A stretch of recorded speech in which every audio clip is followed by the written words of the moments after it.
हिंगोली जिल्ह्यावर यंदा एल निनोचा प्रभाव स्पष्टपणे जाणवतोय। दरवर्षी मृग नक्षत्रामध्ये पेरणीयोग्य पाऊस होत असताना यंदा मात्र जून महिना संपत आलेला आहे तरी समाधानकारक पाऊस झालेला नाही। त्यामुळे खरीप हंगामाच्या सुरुवातीला शेतकऱ्यांची चिंता वाढली आहे। मात्र काही दिवसांपूर्वी झालेल्या जोरदार पावसानंतर जिल्ह्यातील अनेक भागामध्ये शेतकऱ्यांनी पेरणीच्या कामांना वेग दिला होता। यंदा हिंगोली जिल्ह्यामध्ये साधारण 4,07,000 हेक्टर क्षेत्रावरती खरीप पेरणीचं नियोजन करण्यात आलेलं आहे। सध्या जिल्ह्यामध्ये सर्वत्र ट्रॅक्टर, पेरणी यंत्र आणि बैलजोडीच्या सहाय्याने पेरणीची लगबग सुरू असून शेतात बळीराजा दिवस रात्र मेहनत करताना दिसतोय।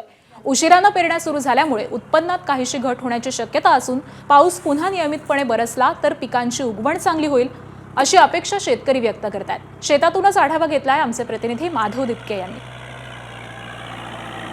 एल निनोच्या प्रभावामुळे यावर्षी पाऊस काळ उशिरा सुरू झालेला आहे। आज जून महिन्याचा शेवटचा दिवस आहे आणि आजच्या दिवशी शेतकऱ्यांनी पेरण्यांना सुरुवात केलेली आहे। मी सध्या हिंगोलीच्या शेतशिवारामध्ये आहे आणि आपण या ठिकाणी बघू शकता शेतकऱ्यांच्या वतीने ट्रॅक्टरच्या सहाय्याने पेरणीला सुरुवात करण्यात आलेली आहे। खरं पाहायला गेलं तर ह्या पेरण्या दरवर्षी हिंगोली जिल्ह्यामध्ये साधारणतः मृग नक्षत्राच्या सुरुवातीला होत असतात, परंतु यावर्षी पेरण्यांना उशीर होताना पाहायला मिळतोय। साधारणतः 3 आठवड्यांचा उशीर हिंगोली जिल्ह्यामध्ये पेरण्यांना झाल्याचं पाहायला मिळतंय, कारण पाऊसच झालेला नाहीये। त्यामुळे शेतकऱ्याच्या पुरते चिंतेत होते।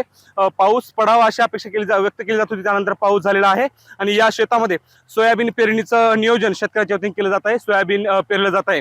हिंगोली जिल्ह्यामध्ये एकंदरीत पाहायला गेलं तर 4 लाख हेक्टरवर पेरणी प्रस्तावित आहे।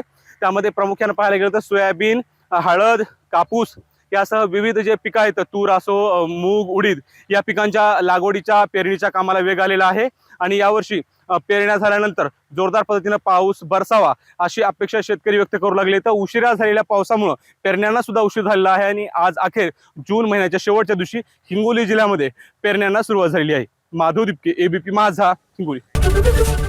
एबीपी माझा, उघडा डोळे बघा नीट।